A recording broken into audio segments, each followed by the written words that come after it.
Backstory: my husband, who we will call Adam, is 29 years old, and I am 30 years old. We have shared our lives together as a married couple for 4 years now. However, about 2 years ago, I stumbled across something that shook the foundation of our relationship. It happened by chance one evening.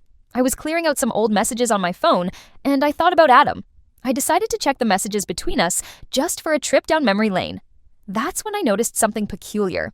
There was a string of messages on Adam's phone, something he had left open by accident while we were sitting together, and I couldn't help but glance at it. It was an exchange between him and one of his coworkers.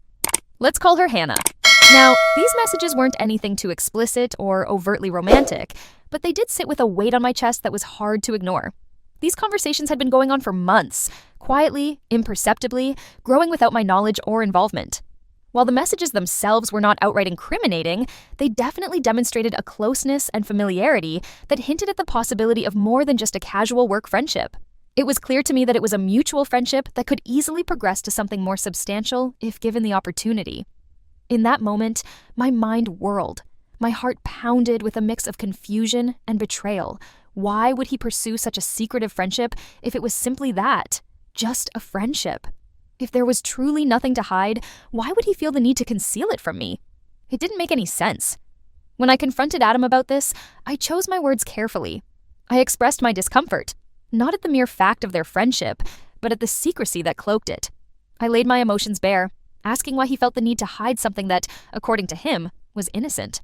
My anxiety and suspicions were not the result of their friendship, but rather his decision to keep it a secret.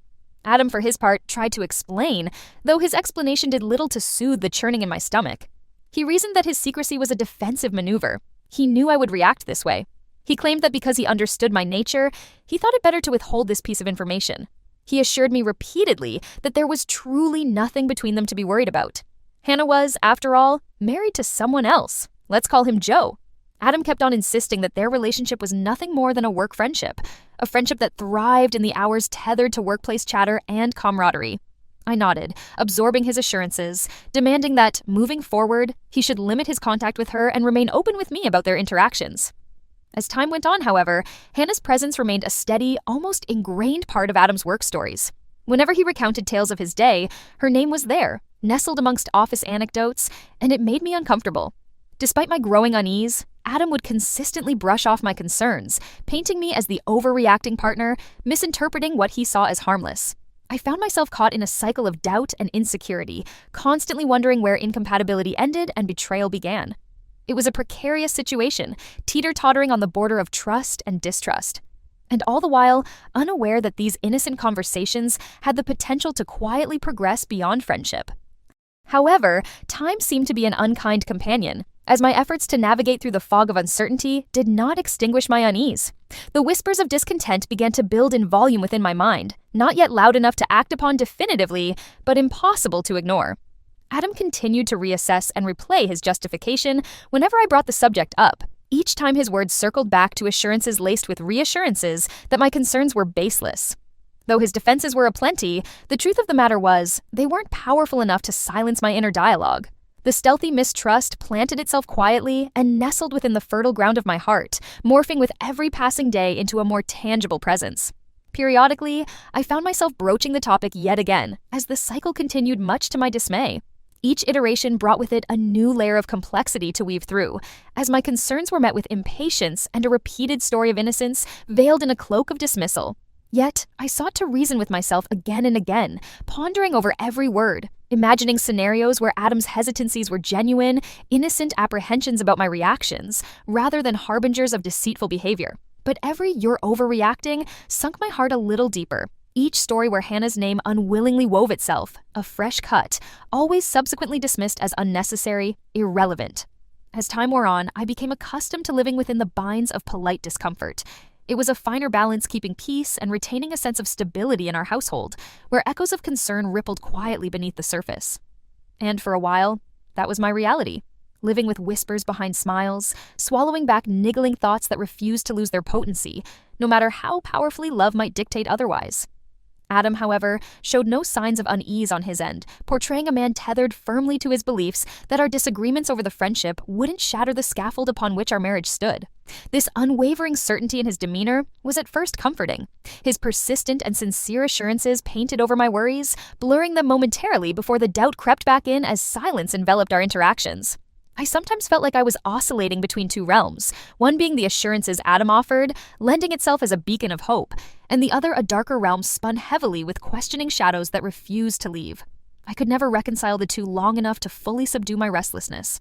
It was within this dance of deception and honesty that something more profound began to unfurl its existence within our narrative. I soon realized that my part within this story was to engage with my emotions, truthfully, unapologetically, and without the filter of blame or prejudice. The realization marked a pivotal shift, where I directed my focus inward, attempting to ascertain the depths of my discomfort, grappling honestly with my fears, rather than burying them beneath layers of interactions with Adam. But it was no easy task to achieve such clarity, because even as I worked on myself, Adam's stories continued to feature Hannah. The unease that rooted itself in silence began to manifest in larger doses, no longer tempered by fleeting accounts of normalcy. It felt like being caught within a perpetually spinning web, each thread stronger than the last, each involvement a reminder of her persistent presence. I wanted to believe, desperately, that Adam's intentions were innocuous, innocent, perhaps overly influenced by workplace camaraderie, more innocent than the layers over which my mind toiled. Yet every attempt to separate myself from suspicion dissolved under the weight of continuous, expanding evidence to the contrary. He assured me, always so much assurance, wrapped up in carefully crafted justifications that I clung to despite better judgment. These interactions were nothing more. Yet the very nature of such interactions left no room for truth, only reinterpretation. My heart longed for a reprieve from the dance, trying to find solace in decency where none persisted any longer. Conversations faded into stale air as silence's new comfort nestled deep within.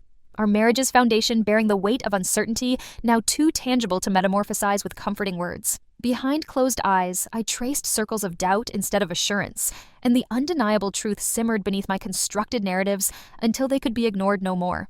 The realization was painful, broadened by the understanding that, though I sought truth, the decision to brush aside secrecy could never truly bandage the wound born from omission, no matter the good intentions behind them. Suddenly, I found myself staring into a future laden with possibilities, awaiting the inevitable unraveling of truths, whilst knowing the longer pathway, though painful, awaited my acceptance. It was in this state of mind, muddling through everyday life, that the whispers stopped being whispers. They were now shouts echoing in the chambers of my troubled mind. One day, a noticeable shift occurred, and Adam did not try to hide his conversations with Hannah anymore. In fact, it seemed as though subtlety was thrown out the window entirely as they spoke more openly. Some time went by, and I stumbled onto an unsettling truth. I found out he was still talking with her, and this time, it was much more than just work chatter. It started innocuously enough. Adam was in the shower when his phone buzzed compulsively against the wooden table, a machine gun of notifications that piqued curiosity and concern in equal measure. Summoning courage, I looked at the screen. Her name flashed repetitively, illuminating the lock screen with a luminous spread of countless messages. The thought wrestled within me as to whether I should look, but curiosity, not an innocent kind, but the kind that lives in the underbelly of suspicion, nudged me forward. When I finally clicked open a peek into their world, the reality left me struck, staring numbly at love-heavy words traded like currency between them. They were discussing feelings in a manner too intimate, treading on emotional grounds reserved for confidants rather than work friends. The stark realization came swiftly, the kind of clarity that strikes a match in a darkened room, momentarily illuminating what you had hoped was not there, the bosom of unfaithfulness nurtured in neglect, deliberate or not. It was there, plain for me to see. They spoke about matters which didn't merely encompass life tales or desired pairings. They spoke like lovers, or soon-to-be, if chance permitted. Boundaries were crossed, a sacred space unrivaled by companionship, entering a realm dangerous for all involved. The dialogue was a dance of delicate innuendos, inherently fraught with desires, masked beneath layers of pretension towards innocence. Yet, despite reaching this painful confluence, echoing familiar comfort sought its place. Adam told me later that evening whilst we lay beneath the low light, words halting under concern, that the dialogues merely delved into shared heartaches, stories that intertwined their experiences as Adam reassured his friend through life's undulating pathways. "You have no reason to worry," he said, hoping perhaps to quell my internal storm brewing. Though we ventured through a few such evenings, unease followed, where I reminded Adam about discomfort felt lingering at the surface. He assured me, each time the subject was resurrected, that every interaction with Hannah was perfectly platonic, but my heart had witnessed what my eyes couldn't forget, despite his repeated insistence otherwise.